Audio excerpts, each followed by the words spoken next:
Stop stop please, ভিডিওটা উপরে ধাক্কা দিবেন না। আমার কথাগুলো জাস্ট শুনুন এবং আমাকে আপনার মন্তব্যটা বলুন। আমার হাজবেন্ড, আমার স্বামীর সম্পর্কে বলতেছি, তার অনেক বড় একটা ইচ্ছা আমার প্রতি, অনেক দিনের ইচ্ছা। ইচ্ছাটা কি জানেন? সে তার ইচ্ছা মতো পরকীয়া করবে, সে যা খুশি তাই করবে, কথা বলবে ইচ্ছা মতো, সবার সাথে ফোনে কথা বলবে, যখন খুশি কথা বলবে, দেখা করবে। তার একটা ইচ্ছা, আমি যেন তাকে কিছুই না বলি, তার এগুলো দেখবো শুনবো কিন্তু কিচ্ছু বলবো না। তার অনেক দিনের ইচ্ছা এটা। আপনারাই বলেন, কোনো স্ত্রী এগুলা দেখার পর কেউ কি ঠিক থাকতে পারে? পৃথিবীতে সব কিছুর ভাগ দিতে পারে মেয়েরা, কিন্তু এই জিনিসটার ভাগ কেউ কখনো দিতে পারবে না। তার এই ইচ্ছাটা আমি কিভাবে পূরণ করি আপনারাই বলেন।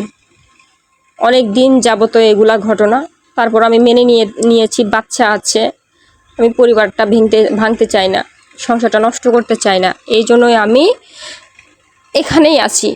তাকে অনেক বুঝাই, যখন বলি তখন শুরু হয়ে যায় অশান্তি, অবহেলা, অপমান। এগুলা কেন ভাই? আমার কোথায় দোষ? আমার কি দোষ বলেন?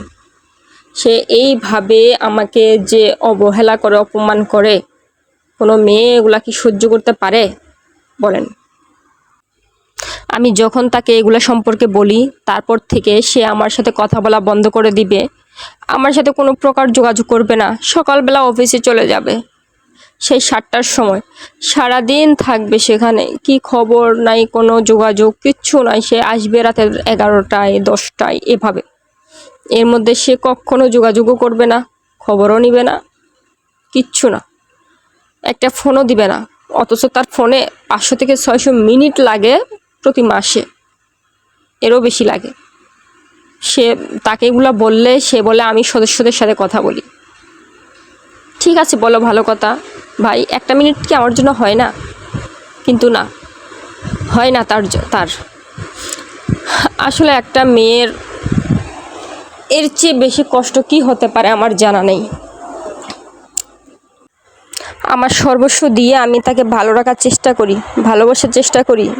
যখন আমি এগুলো ভুলে যাই তখন খুব ভালো থাকি, কিন্তু যখন আবার এগুলো কানে আসে, আমি দেখি, আমি তখন নিজেকে সহ্য করতে পারি না, নিজেকে আমি কোনো মতেই কন্ট্রোল করতে পারি না। তখন আমি হয়তো বা বলি, সে আমার সাথে উল্টোটা ব্যবহার করবে। কখনো আমাকে মানসিক সাপোর্ট দিবে না, কখনো আমাকে যে একটা স্বামীর কেয়ার আছে, আদর ভালোবাসা আছে, সেগুলো আমি তার কাছ থেকে পাইনি। আমার অনেক বড় বড় চাওয়া পাওয়া নাই, কিন্তু আমি তার কাছে ছোট্ট ছোট্ট আবদার করি যে সে আমাকে ভালো রাখুক, কেয়ার করুক, আমার প্রতি যত্নশীল হোক।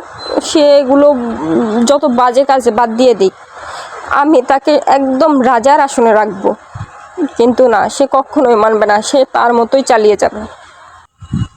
মেসেঞ্জারে পাওয়া এক আপুর কথা এগুলো, কিন্তু এগুলো রেকর্ড করার সময় আমারই গলা ধরে আসতেছিল। একটা মেয়ে কোন পর্যায়ে গেলে কান্না করতে বাধ্য হয়, একটা মেয়ে কোন পর্যায়ে গেলেও সংসার ভাঙতে ইচ্ছা হয় না, ইচ্ছা করে না, সংসার ভাঙতে পারে না, কারণ তার বাচ্চা আছে, বাচ্চাটা এতিম হয়ে যাবে, তার এতদিনের সংসারটা, সাজানো গোছানো সংসারটা নষ্ট হয়ে যাবে, এই ভেবে। আহা ছেলেরা, কেন তোমরা বোঝো না?